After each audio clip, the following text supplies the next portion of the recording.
Hello everyone, I'm Viraja Prema. Happy Valentine's Day.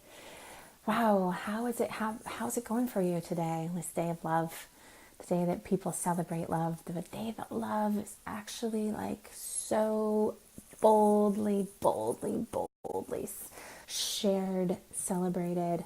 Even those that aren't even sure if they trust love might even explore that territory today. I want to talk to you about a few things, and thank you for joining me. As I do feel a lot around this topic, and I think love is part of what I feel, and also a lot of inspiration and a lot of passion. So when we are in this opportunity to be human, there's so much that we've been doing, right? Some of it's loving and some of it's not loving. And some people say, wow, where we come from love, we are woven from the fabric of love. Love is our true essence. Love is our divine nature. So why is all this stuff happening on the planet? And why is all this stuff happening in our relationships? And why is all this stuff happening inside of us? All these things that don't feel very loving, right? Give me some thumbs up or acknowledgements if you have a sense of what I'm talking about. Why is there the suffering? Why is there the challenge? Why is there the fighting? Why is there the killing? So I'm not here necessarily to kind of go into every single area of why not. But how about if we focus on what else is possible?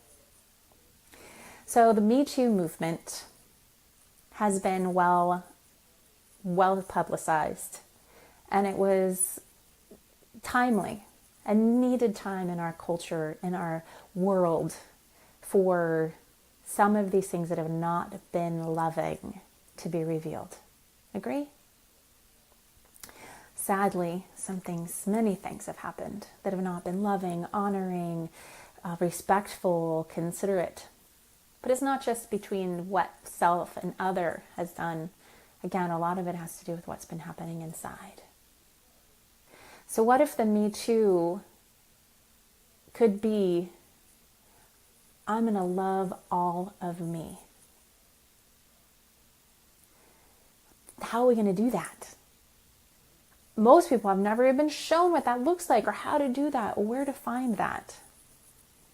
So I know that there's many people in my world, and me included, that help people find that place of integrating, of accepting, of coming to a place of wholeness. So on this Valentine's Day, I want to invite in the possibility that the Me Too includes all of me is included too. And I'm going to dedicate myself to noticing any place that's not loving, to noticing any place that I'm considering myself or I'm taking on what others are saying or doing as any indication that I am not loved. And I'm going to cherish that. I'm going to cherish that like it's the gift from the universe saying, here's more of you. Here you go. It's like these roses being delivered. It's like the heart of your heart being able to be put in your hand. Oh, let me learn how to love you too. This part of me too. Yeah? You like this? Yeah. Then as we have this more online, more of me here, I have more capacity to be able to authentically choose in my sovereign truth what my yes is, where I'm going to engage, where I'm going to put my time and energy and attention, where I'm going to offer my body, where I'm going to offer my words, where am I going to offer my contribution. Because I feel it inside as a human, and embracing my humanness. And the human embracing my humanness. Me too. Just as equally important as you. Me too. Every human on the planet. Super, super deserving. Every human. Me too. All of me and all of you. Yeah, I feel a lot of emotion on this. Me too. Let's love it. Love everyone in their meanness. Love ourself and our meanness. All of me too. And then the we too. What is this?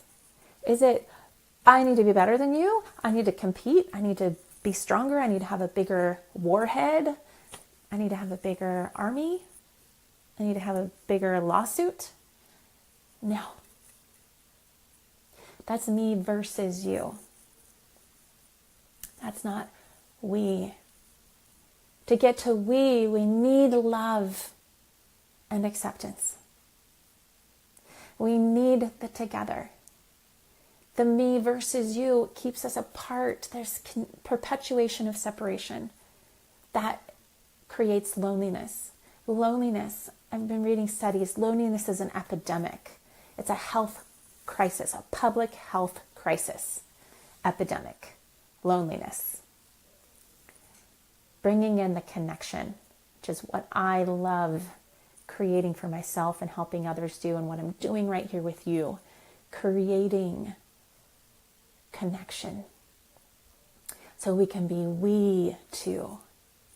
In all of our meanness, in all of our me too-ness, we can be we too. And it's the second realm of intimacy. First is with the self. The second is with the other, where we can be we too. Want to join me in that?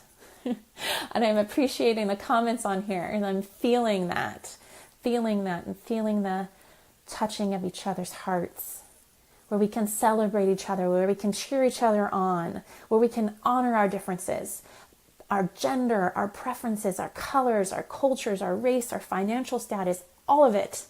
We too, we are here to be integrated, interdependent humans, and we need each other, and we're all deserving. And how do we relate to Mother Nature, to our home, our environment, to the energy around us, to spirit, source, God, goddess, life? How are we relating there? Are we open to that? Are we ready to love that too? And let that love us. It's two ways. It's two ways. Because it's about connection. We are here. We are interconnected beings by design. We're born as little babies that have to have humans around, bigger adult people, or we wouldn't survive. It's just it's a very significant part of our life experience and what programs us for our entire life. And it's a metaphor for everything. We have to have connection. We're by design meant for that. And potentially, that might be why there's all sorts of increasing of disasters, of catastrophes, of crises, of reminders. What if we took all of us and said, oh, thank you, like before, like, thank you for giving us our heart in the palm of our hand, but it's not a me, it's the we, and it's even the earth too. It's these things that are happening. It's like, why? Because it's showing us this is where I can love. This is where we haven't been integrating and loving yet enough to be whole. Earth too. Universe too. Earth too. She needs our connection and we need hers. So, updates. Some of the earth dynamics. Radioactive nuclear waste is a huge issue and epidemic in our world. Safe disposal of radioactive nuclear waste, which is will remain radioactive and deadly for 250,000 years. We have a situation here in San Diego where it's time for us to come together as humans. It's time for us to stand up for protecting Earth and the we and the me and our future generations and our children, our children's children, and the oceans, Earth too, we too, me too, them too, all of us. We get to love it into a new reality. What if we as a culture, as the community, speak to what loving Earth looks like now? We could share en masse the need for a safe disposal site for the radioactive nuclear waste. Other than on the beach, in a tsunami zone, earthquake zone, in the middle of 8.5 million people, in a way that potentially won't be able to be transferred, even though they say it's temporary storage. We need to let them know to pause the current plan, to shift it so that we can be safe here and that we can love each other in this choice. For whatever reason the other ones have been put into place, okay. And what now? How can we love us all, including them that need to live here, into a new potential for all of our survival? Thank you to the Republicans in the House and an aspect of Trump administration for passing a $120 million spending bill to start re-examining Yucca Mountain as a permanent storage site for the nuclear waste. What that does is it opens up the real serious work on the need in our country. There's 100 nuclear power plants that all have nuclear waste that needs to be stored somewhere, and we do not currently have a site for permanent storage. In fact, in the world, and I don't even know the number of nuclear generating sites that exist in the world. There and how on our Southern California site, we have 3.6 million pounds of radioactive nuclear waste. That's one site. We have 100 sites in our country, and over the world, so many. There's only one place in the entire globe that is currently being created for a viable long-term storage facility for the nuclear waste, and that's in Finland, 1,500 feet below the ground in a non-seismic activity location. And we can't let it continue to go in the ground here because it most likely will never be moved, and it's very likely to be flooded and cause a tremendous issue that we won't be able to really explain why we let it happen to our future generations and to our children. So thank you.